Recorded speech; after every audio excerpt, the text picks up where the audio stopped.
শুভ শারদীয়ার শুভেচ্ছা সবাইকে। আজ হচ্ছে ষষ্ঠী, আর ষষ্ঠীর দিনেই দুদিন আগে আমার মুখে এরম র্যাশ বেরিয়েছে, এরম অ্যালার্জি হয়েছে, মানে মুখ ফুলে যে কী অবস্থা ভাবতে পারবে না। ডাক্তার দেখিয়ে এসে মানে মুখ দেখানোর মতো অবস্থা নেই, এরম হয়ে গেছে।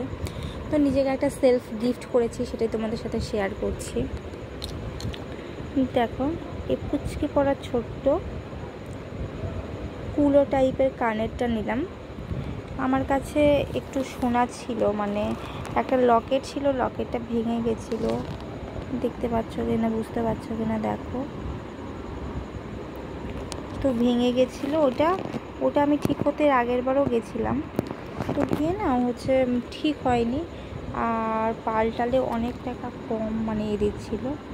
তো দেখো এইটা নিলাম আজকে, ওটা পাল্টে। আর হাতের একটা আমার বিয়ের একটা ছিল, ইয়স্ট্রি বা নোয়া চুরি বলে না, সেই মানে স্টিলের ওপরে ওইটা ছিল, তো ওটা চেঞ্জ করে আনলাম। সোনার এত দাম, মানে কিছু কেনার জন্যই। তাও দেখো, মানে ওই দুটো জিনিস দিয়েও আমাকে কি করতে হলো, আমাকে আবার 1200 টাকা মজুরি দিতে হলো, মেকিং চার্জ। তো এটা আমাদের এখানকার লোকাল দোকান থেকেই আনলাম।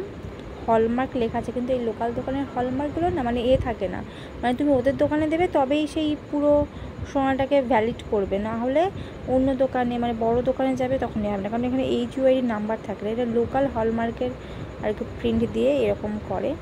তো এইটা নিয়েছি। আর আমার নুপুরটা হচ্ছে কি বলবো, খুব কালো হয়ে গেছিলো, সে বিয়ের সময় নিয়েছিলাম, বিয়ের আগে সুমন দিয়েছিল জন্মদিনের গিফট হিসাবে। তো বিয়েতে পড়েছিলাম, মানে সুমন কিছু টাকা দিয়েছিল আর আমি টাকা পড়ে সেই বিয়ের আগের বছর 2021-এই ওটা নিয়েছিলাম। তো ওইটা খুব ঝুলঝুল টাইপের ছিল, এই জন্য ওটা করে আমি পুরো সিম্পল আনলাম, কারণ সিম্পল না আনলে ছিঁড়ে যায়। তো এই জন্য আনলাম এই যে এইটা পুরো,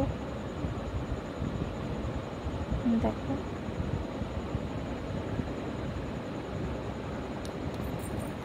তো আজকে হাতে শাখা বাঁধানো, পলা বাঁধানো পরে নিয়েছি, পুজোর কদিন তো করবো, তো এই কদিনই পরি। দেখো কেমন লাগলো ছোট্ট জিনিসটা, আমাকে জানিও।